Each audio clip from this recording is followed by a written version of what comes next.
I said, the theme that I would focus on is on DST at 50. DST was established on May 3rd, 1971, as something to serve the entire ecosystem of science and technology in the country. And indeed, the successes of our scientists and scientific institutions are also reflected in little bit of credit that DST could take. It has had leadership over the years, starting with doctors and professors Kidwai, Ramchandran, M.G.K. Menon, S. Varatharajan, Yashpal, Ramchandran, Govarikar, Ramarao, Ramamurthy, Ramaswamy, and Vijay Raghavan, who was my immediate predecessor for about 8 months. So over the years, in fact, that it has put out many vision plans about the roadmap for science and technology in the country. The first such roadmap came under the chairmanship of Dr. Abdul Kalam, who was then heading an organization called TIFEC, which is a think tank of DST and indeed for the nation. So that was the Technology Vision 2020. Now we are already in 2020. So what that means is that this is a time to take stock and see where we are and the direction in which we need to move rapidly and with the scale. So our new technology vision 2035 has been put in place a couple of years ago, and this has something very interesting because see all the technology visions preceding this one were actually centered on technology, but in the new world, it is not technology which is at the center, but it's the people who are at the center. So that makes a big difference. The difference is like between Industry 4.0 and the concept of Society 5.0. So essentially, it means that look, we look at the needs of people and then match our technology in some ways to fulfill those needs. And this particular technology vision, I would urge all of us who have interest in seeing where technology is going, what kind of technology is needed, to look this up. It's available on the web, and there are also 11 sector reports that go with it. For example, health, transport, energy, water, and so on. So this is one of the things that that DST has been doing. Okay, so if we just kind of look very quickly at what the core mandates of DST have been over the years, one of the major things is related to formulating policies. So a whole lot of we are doing great science as a nation, but a whole lot of that science cannot gather muscle. It cannot reach people in a scale unless we have right kind of policies, and beyond right kind of policies, the implementation of those policies, which means that the policies have to be very actionable. It is the second mandate is about R&D, which is to develop human resources, infrastructural resources, institutional capacity building, and indeed all sorts of extramural R&D funding that most of us have been beneficiary of. I myself, I mean, would have been able to do nothing at all, zilch, zero, unless I got very, good support from DST over the years and decades. Technology development, innovation, startups which have gathered momentum, especially in the last 6 years, and I will tell you a little bit more about it. This is about translating our science, that science which is translatable, to see that it does not come to a dead end, that actually it has a way forward, so that it translates and reaches people, it reaches industry, it reaches startups. International Science and Technology Cooperation, DST, is the nodal agency for making all the nation MOUs in the area of science and technologies. These MOUs can then be used, in fact, by any other ministry in order to make further MOUs and specific cooperation agreements. Certainly, societal interventions of science and technology is another major area of focus that does take some of our focus and interest there. Making nation future ready. What that means is to be on the lookout about what's happening around the world, what are the challenges, what are the opportunities, and seed those areas of science and technology at an early time. There are two subordinate offices, as it is called in the government language. These are called Survey of India and National Atlas and Thematic Mapping Organization. Survey of India, in fact, is a very interesting history if you want to read about it. In fact, the first two FRS of the country, they were not Indians, but they came from being the Surveyor Generals of India, which includes Everest was a Surveyor General, for example, and this has a 250-year-old history. It was, in fact, the very first scientific organization in the country in the modern sense of the word scientific. There are these bodies, SERB, we all know about it for extramural funding, Technology Development Board, whose mandate it is to support commercialization of indigenous technology. So a company, even for-profit company, which has a maybe high-risk product, a high-risk technology coming from India, and they want to commercialize it, that can be supported by Technology Development Board. The third statutory body, which basically means that this is created by an act of parliament, is Sri Chitra Institute of Medical Science and Technology in Thiruvananthapuram, which has been doing great things in the time of COVID-19. Lots of stuff. And the special thing about some of these institutions, for example, Sri Chitra, is that they have an end-to-end knowledge ecosystem. For example, it has a great functioning hospital, which is famous for its tertiary care in neurology and cardiology, radiology, and at the same time, it has a very strong biomedical research in making devices, in making materials, and so on. So it has both the practitioners of knowledge, it has generators of knowledge, and it also has consumers of knowledge. So because of which it has been very successful in putting out many, many innovations in the market as well. Then, of course, we know, in fact, ISC Bangalore is a part of that. The research and knowledge institutions, of which there are 19. So, of course, the academies come in professional bodies, which are 5 of them. We all know about institutions like JNC, ISCS, RRI, BOS, and so on. All of these are very deep wells of knowledge. In fact, one would be very happy to note that JNC and ISCS have figured in several international rankings for quality, for example, in the Nature Index. And so that's indeed very heartening, which just basically shows that it's the quality that matters, not always the size. There are many universities which are much larger in size, with much higher funding and so on. But actually, at the end of the day, anything which is not related to system size as a whole, it basically depends on the quality per capita. And for smaller institutes which are focused on knowledge, quality is really the only thing that matters. Then, of course, there are a whole lot of international science and technology centers. We know about the Indo-US Center, Indo-French Center, and Indo-German Center. So essentially, it's a very large ecosystem of science and technology, which includes everything from atoms to astrophysics. It also includes basic sciences, applied sciences, translational sciences, technology, development, incubators, startups, research parks, industry, and so on. So if we look at our stakeholder base, it's really mind-boggling. I mean, if we look at how many ways that our schemes and resources are bifurcated, this covers almost everything that happens in science and technology.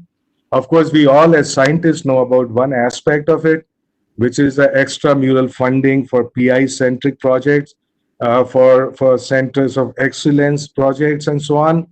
But if we look at it, our connect is also with the line ministries, who are actually consumers of the knowledge. young people, researchers, and scientists. Of course, we need to focus on diversity and inclusion.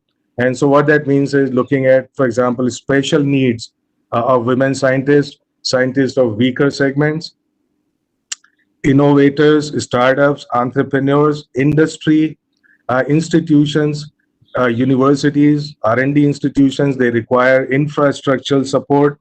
For example, in the schemes like FIST and PERS and so on, Inspire, community-based organizations like NGOs that take the science to grassroots, that invent things which are relevant and then diffuse these things into society. State governments, industry, other nations, and country as a whole to see that our science and technology is in the service of people. So essentially, what I want to bring to your attention is it's a very multi-dimensional um, segment. In fact, everybody who either uses science and technology, everybody who creates knowledge in science and technology, everybody who communicates science and technology and use it in every possible way, they are all our stakeholder base. So it is not a surprise that given the fact that it's such a wide canvas, that almost anything that comes for the future starts developing in DST first. It is not a surprise that many other ministries and departments came out of DST. So basically, they started as a program, they started as a division, they started with a vision for the future, and once they reach a certain size and maturity, they basically become an independent entity. And just to give you some examples, Department of Environment and is called now also Climate Change, started in 1980, a new ministry, which was in fact uh, greatly strengthened by the inputs from DST, and whole lot of scientists came from there. Department of IT and Electronics, which is first called DITE and then called MITI. Department of Ocean Development that morphed into the Ministry of Earth Sciences. For example, IMD that we all know does weather predictions and stuff. That was part of DST until 1981, and then it has become a full ministry with its own programs related to earth sciences as well as weather prediction through IMD. Department of Non-Conventional Energy Sources came out in 82, now called Ministry of New and Renewable Energy. Department of Scientific and Industrial Research was formed in 1985. I'm not talking about CSIR. CSIR is much older than DST. In fact, many of the institutions of DST are supported by DST. For example, IACS, they are much older, or in fact, older than 100 years than DST. Is the Department of the DSIR, which was formed out of DST in 85. So that is a parent government department for CSIR. Of course, we know about Department of Biotechnology that was until very recently part of DST. It became a separate entity in 1986, and the Ministry of Earth Sciences, I've already talked about it. The basic point is that we need to be always future ready, need to generate enough muscle and strength in a particular area so that it can possibly take off on its own. Uh, so like I pointed out that many of the institutions which work with DST now are much older than DST. In fact, they have their own traditions, they have had their own vision and so on, which has been doing splendid things, which is why these are called autonomous institutions. So I will just tell you about 11 or 12 new organizations that were seeded since the beginning of DST in 1971. So these are Indo-French Center, TIFAC, which is the think tank, Vigyan Prasar, which is the Vigyan communicator or science communicator for the nation, JNC, of course, in 89, ARCI Hyderabad in 95, Technology Development Board in 96, Indo-US Forum in 2000, SERB, formally in 2008, but it started functioning much later in about 2011-12. So very soon we would also celebrate the 10 years of SERB, and it has done wonderful work for scientific society, for scientists and scientific organizations in this millennium. Then there's a Northeast Center for Technology Application and Reach called Nectar, very recent, formed in 2009. The National Innovation Foundation, NIF, in Ahmedabad, which is 2010 vintage, is very fascinating because this is the only organization in the country which does work with the grassroots innovators and innovation. It scouts for these innovators and innovation. It makes prototypes. It encourages them to become entrepreneurs. It takes patents on their behalf. It does all of that. So basically, a very relevant stuff, because a whole lot of ideas that come from PhDs, they are of a different nature. They may be high science and technology, but at the same time, we need ideas that come from students, school students.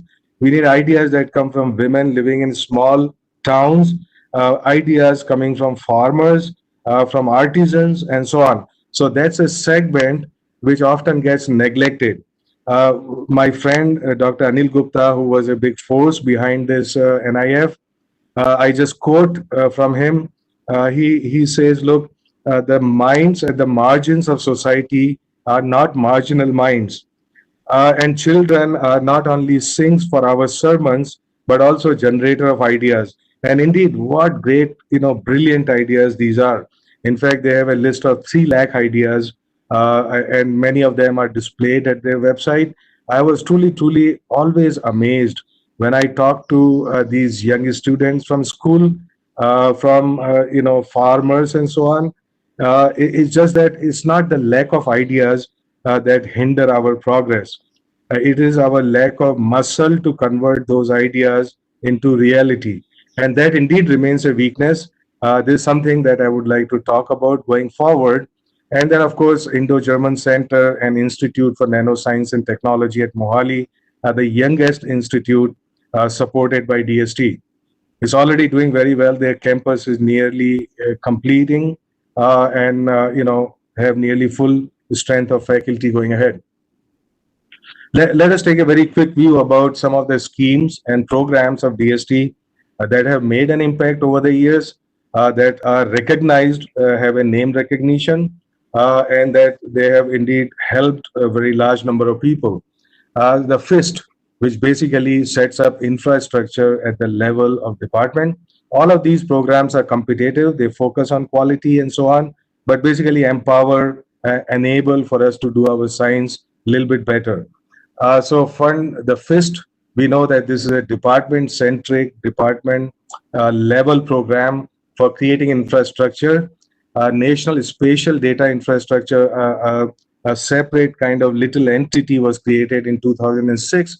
And in fact, it's only now, I would tell you a little bit later, that spatial data becomes of critical need. So it has new science and technology. The Survey of India is 250 years old, but until 6 years ago, they were making use of technology that was 100 years old, which means theodolite, which means pulling chains on the ground and so on.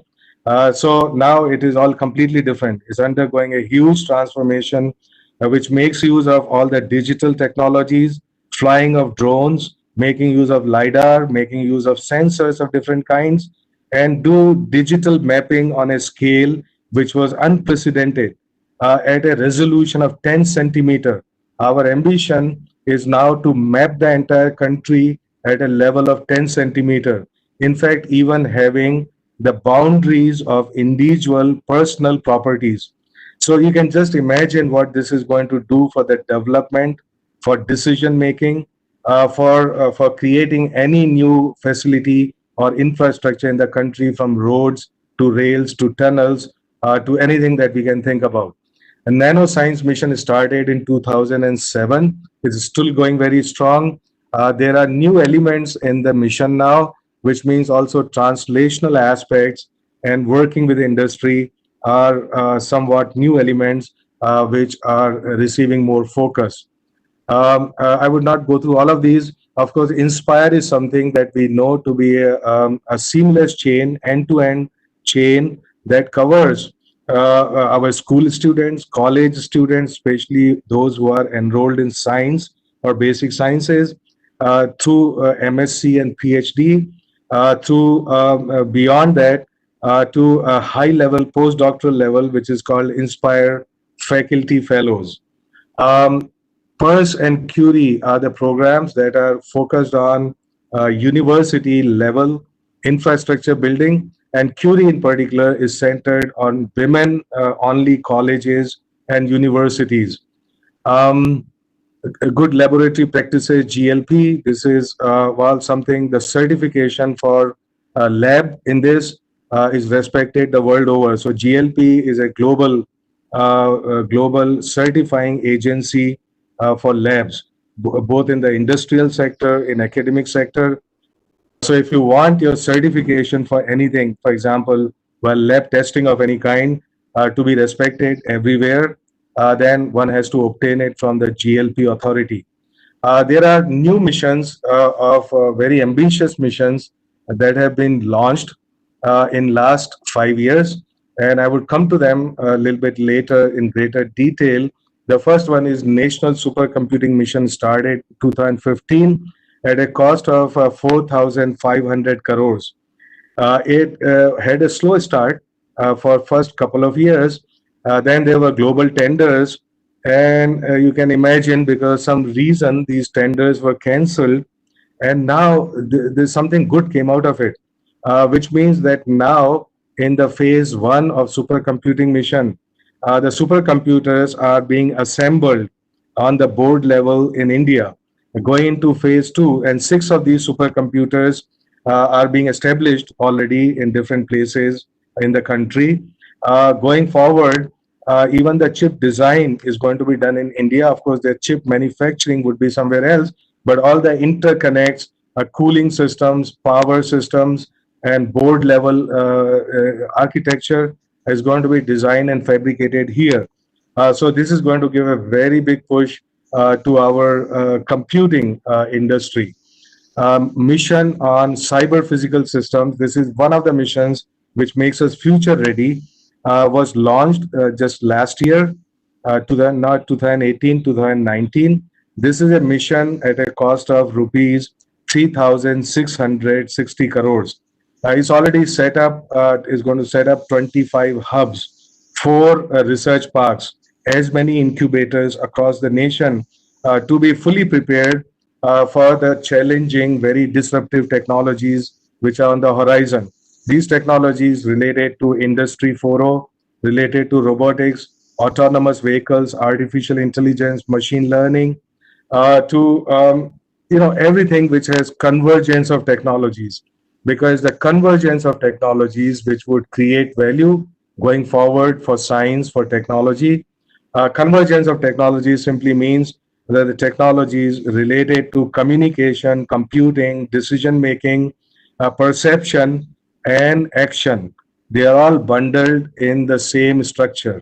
And Industry 4.0 and autonomous vehicles and robots are very good examples of that. But even going beyond that, this is only has a beginning.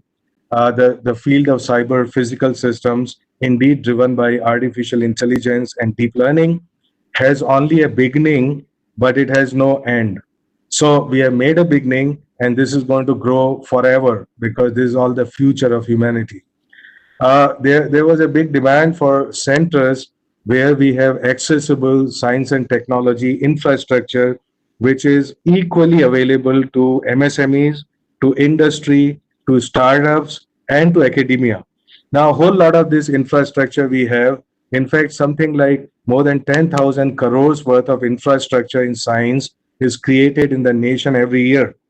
But it's very hard to actually access it even for the next door neighbor sometimes. So this is certainly a very big challenge that has to be addressed on multiple fronts.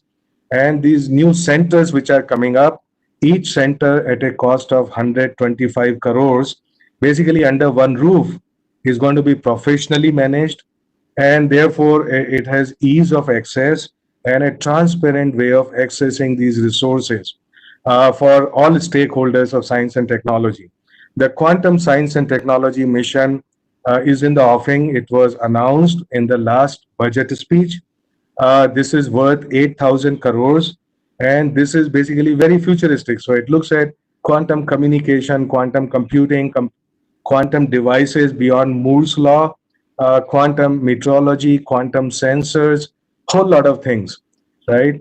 So this is something that DPR for this mission is ready, and then hopefully that as soon as we are out of COVID-19 time, that we should be able to take it with energy, with vision. Another thing I want to tell you very quickly about. Um, you see, DST historically has been organized into many different small divisions. There were about 6 years ago, 5 years ago, there were as many as 30 different divisions. Now, what that means is just logistically, it becomes very difficult to manage them. But at the same time, more importantly, to swap budget from another in a dynamic way.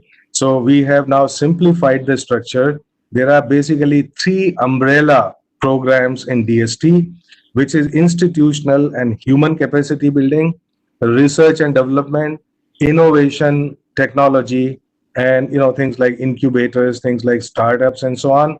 So these are basically three verticals under which every single program and scheme can be bunched up together.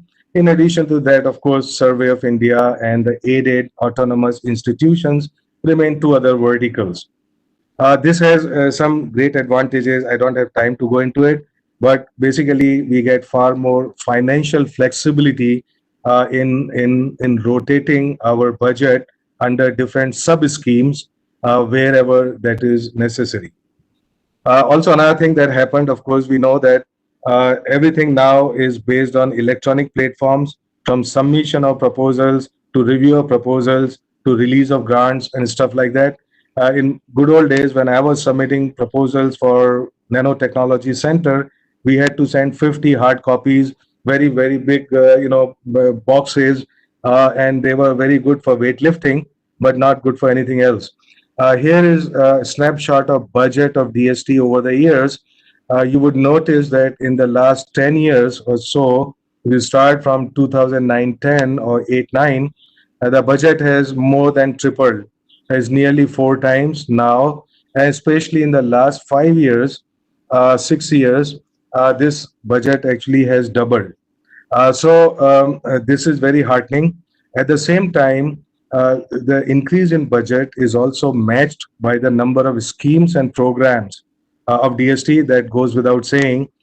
So while all the programs that were underway 6 years ago are completely still there, they are completely retained. All the stuff that was happening has also scaled up. For example, if we look at the budget for SERB, it has also increased in the same proportion as the overall budget that we look at here. Today we are in a good situation, I mean better situation. Of course, we must be much more ambitious about putting in more resources in our science and technology R&D. But here we are, so our latest budget is 6,300 crores, and which has to be deployed in a way which would bring two things. So we already know that we are now third or fifth in the world in terms of total number of publications, which is already has been going up at a steady pace, which is very heartening. In many other areas like nanotechnology, materials, chemistry, engineering, we may be third or fourth in the world. Now, the reason I'm saying third or fifth, it depends on what kind of report you look at. If you look at a Scopus database, we are fifth. If you look at NSF database, we are third. The reason they are different is because they count different journals, and they also count, if we have foreign authors in our publication, then they are counted differently.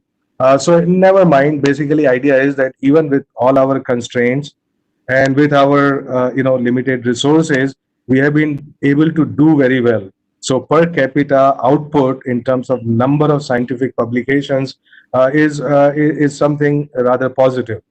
Um, in terms of patents, we are 10th spot, but that's not very great because basically 70% of patents in India are filed by foreigners. So if we discount them, then it's not going to look so good.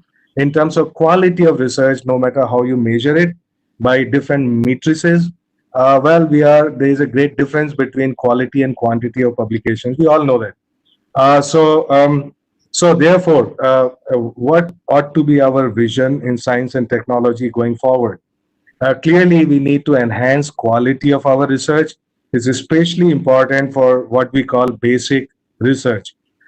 Second thing, we need to improve the relevance of our research, which is especially important for what we call applied research, which is translatable, which basically means that one needs an early direction in carrying out applied research, an early direction about where this research, in fact, is going to go. Unless there is some amount of vision in that, all applied, so-called applied research is going to end up the same way as so-called basic research. So translational aspects are important. Connecting academia, R&D labs, industry, startups, MSMEs, and ministries is equally important because often our weaknesses are not in each of these components. We have already seen that there is no great weakness in our research ecosystem, which is reflected in the number of papers published and so on. But the weakness largely is in the connect between different silos, which actually the silos between the components that produce knowledge that consume knowledge. The connection between these two silos is very, very weak. And part of it has to do not with only knowledge generation component. A whole lot of weakness, in fact, is in the knowledge consumption component. And in fact, yesterday only, we were having a meeting with captains of industry, all who's who of Indian industry, and this would continue. Um, and many of those things actually come across as to where the weakness in our connect is. So I think the key going forward in the future is all about connections. There are so many different components that either generate knowledge or consume knowledge, but they are not doing it together. So, of course, societal connect is another, diversity and inclusion, and aligning science and technology, especially in applied sciences and technology, with the sectors like water, energy, environment, transport, health, manufacturing, waste processing, and so on. Why is that important? Of course, it's important, but what is different about this?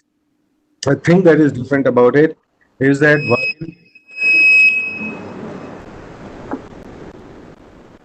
while we oftentimes our science research is done, which is what is called tool centric.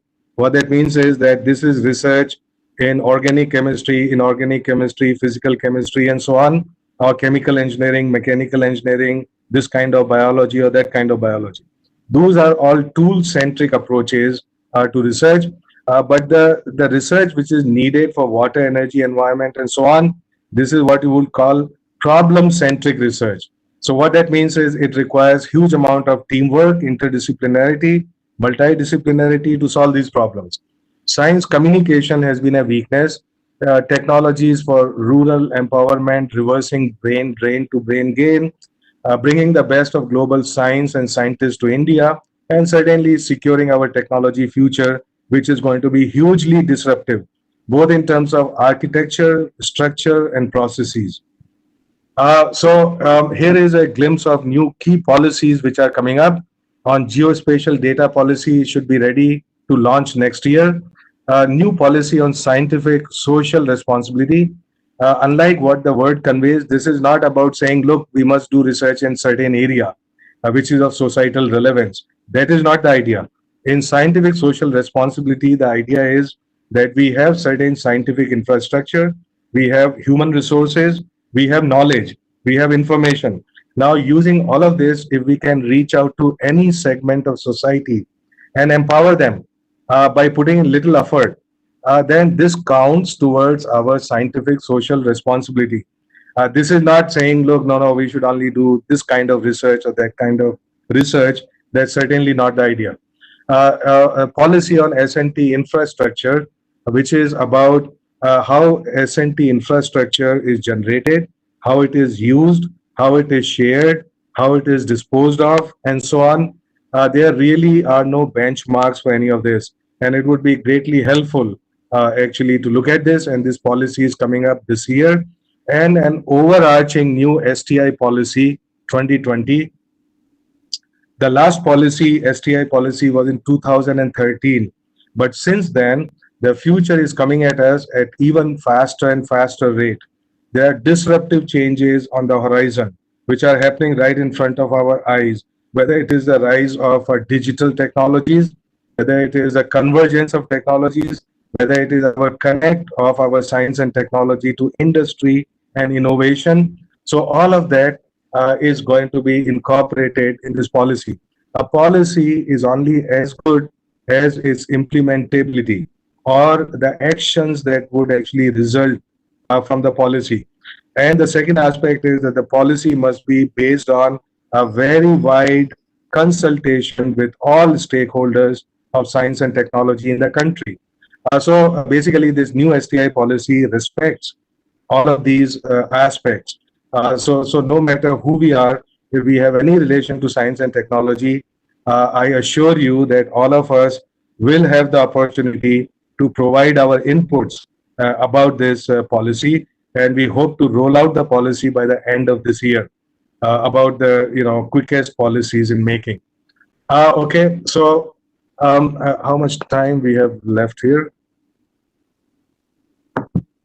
Right. I'll not go into all of these. This is just to say, well, there have been new programs related to interministerial cooperation, which are in railways. We all know about this program, Imprint, but very few people know that actually DST has been kind of 50% muscle behind it, because we want to actually empower other ministries as well who are into R&D. So to give them the processes of funding science and technology, as well as leverage their money and resources combined with our resources.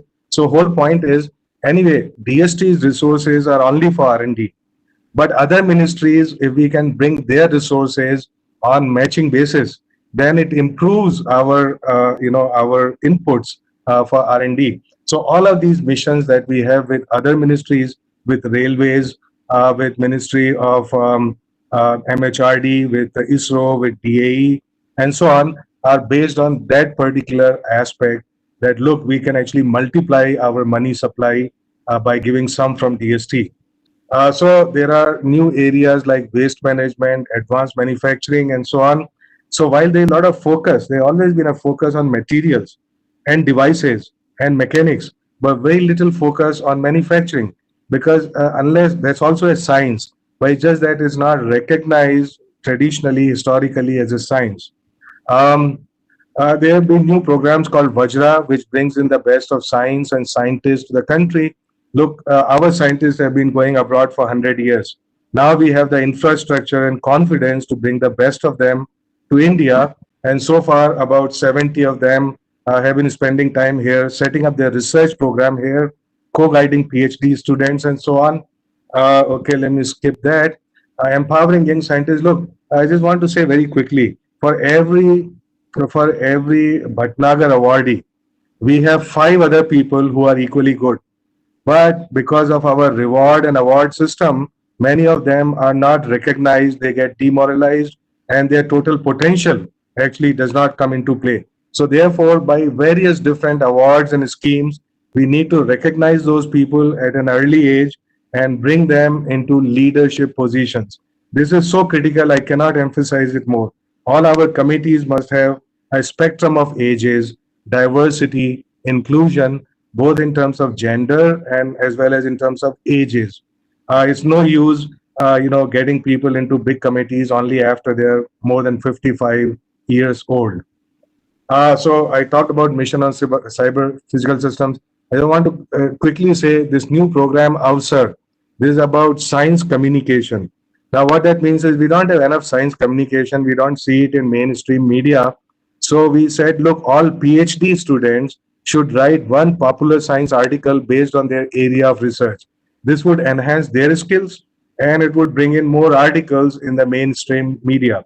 I'm very happy to report that we had 5,000 entries last year, and people were really happy with this program. It's of course voluntary, but what that means is we must encourage our PhD students not to just write good scientific papers. That's another thing that we need to do, because that skill is often lacking, but also ask them to um, write popular science, which means that they need to relate their science to larger concerns of science and society. Yeah, okay. Policy.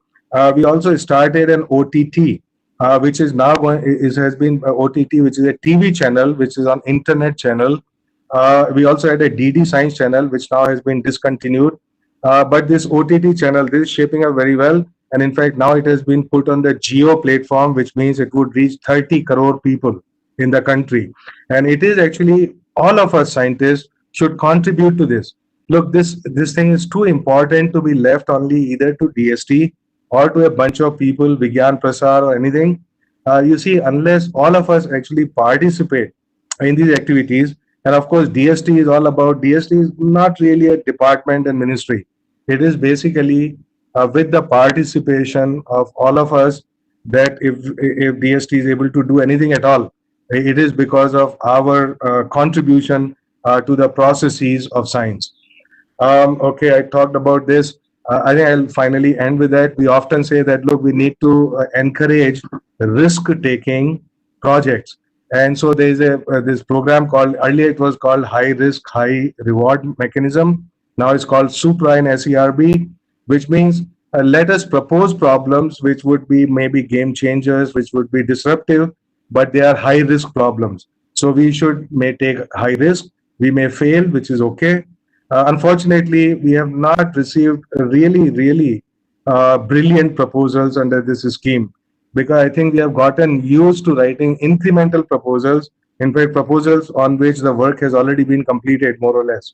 So that is one kind of proposals, which is fine. I'm not saying anything against it, but I think we have to move more and more into really novel, profound, disruptive, high risk proposals. And this scheme actually allows that. So I would just conclude now by saying these are the new missions which are already launched: cyber physical systems, electric mobility mission is in offering. This would be a huge thing, clearly needed.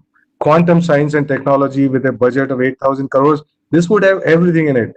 The basic sciences related to quantum materials, quantum devices, which is the next frontier, clean fuels, and Map India. I already talked about it, mapping the entire country with the ambition of 10-centimeter resolution, every nook and corner. And much of this would be available directly to the citizens, free of cost.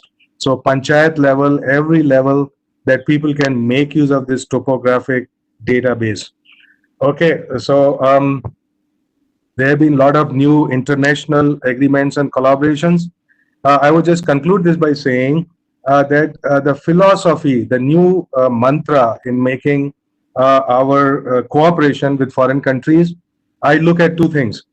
Basically, we look at what is their strength and what is our need.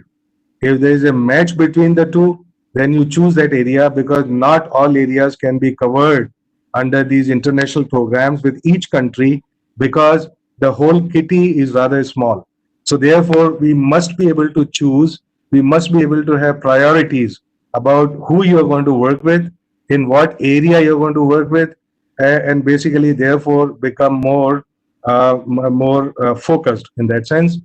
There have been many mega projects that DST is supporting together with Department of Atomic Energy.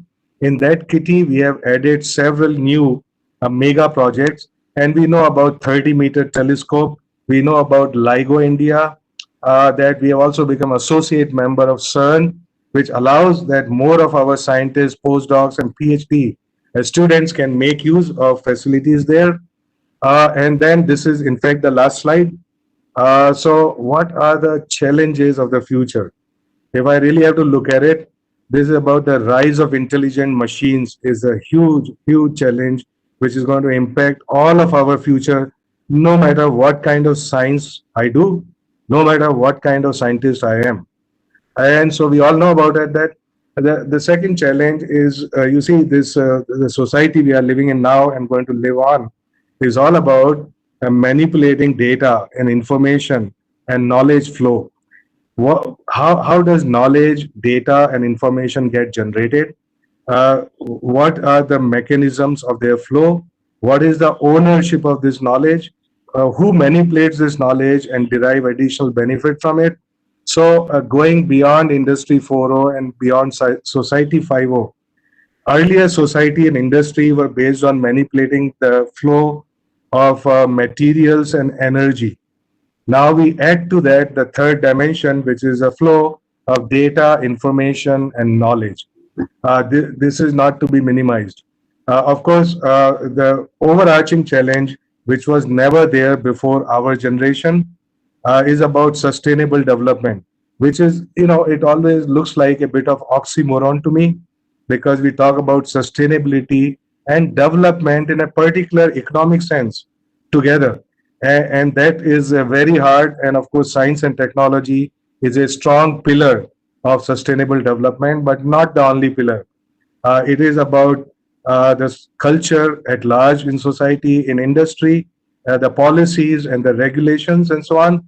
But I think this is a boat that we should catch earlier rather than later. Okay, so I would stop there. Thank you very much.